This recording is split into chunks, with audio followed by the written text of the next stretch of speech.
C'était une nuit d'orage comme jamais auparavant dans le petit village de Clerval. Le tonnerre grondait et les éclairs zébraient le ciel, transformant la nuit en un spectacle éblouissant. Mia, une fillette curieuse de 10 ans, regardait par la fenêtre de sa chambre, fascinée malgré la peur. Elle adorait les mystères que les tempêtes semblaient porter avec elles, comme si elles ouvraient un portail vers un autre monde. Le lendemain matin, alors que le soleil perçait enfin les nuages, Mia sortit explorer la campagne. L'air sentait la terre mouillée et tout semblait briller d'un éclat nouveau. C'est alors qu'elle le vit. Un pont arc-en-ciel, vibrant de couleurs, qui semblait surgir de nulle part. Ce pont n'était pas un simple reflet dans le ciel, mais bien réel, avec des marches de lumière scintillantes. Poussée par sa curiosité, Mia s'avança. « D'où vient ce pont ?» murmura-t-elle. Une voix douce et mélodieuse résonna soudain dans l'air. « Ce pont mène à des mondes cachés, Mia.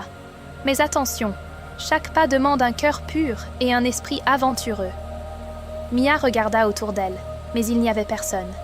Elle sentit une poussée de courage et posa un pied sur le pont.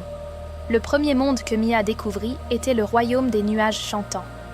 En traversant le pont, elle se retrouva entourée de nuages doux comme de la soie, flottant dans un ciel infini. Les nuages émettaient une mélodie apaisante et des créatures fantastiques, comme des oiseaux aux ailes translucides et des licornes volantes, dansaient au rythme de cette musique. Une licorne nommée Lyra s'approcha d'elle. « Bienvenue, Mia.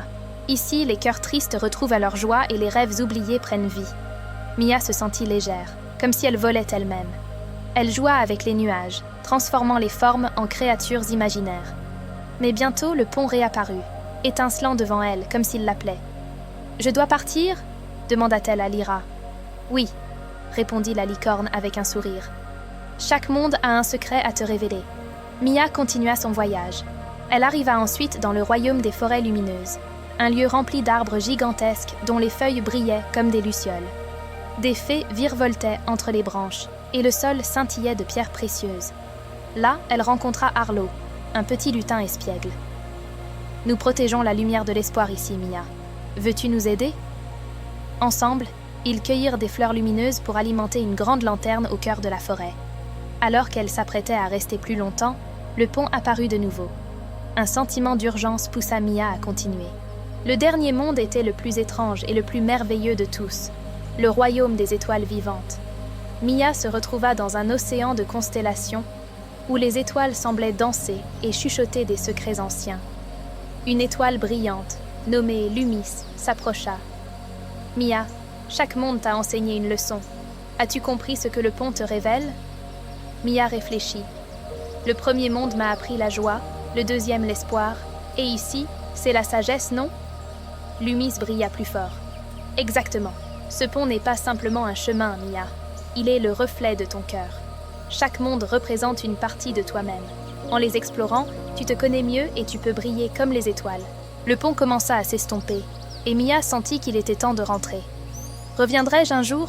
demanda-t-elle. « Le pont apparaîtra toujours quand tu en auras besoin, » répondit Lumis. De retour dans son village, le pont arc-en-ciel avait disparu, mais Mia portait en elle la lumière des mondes cachés.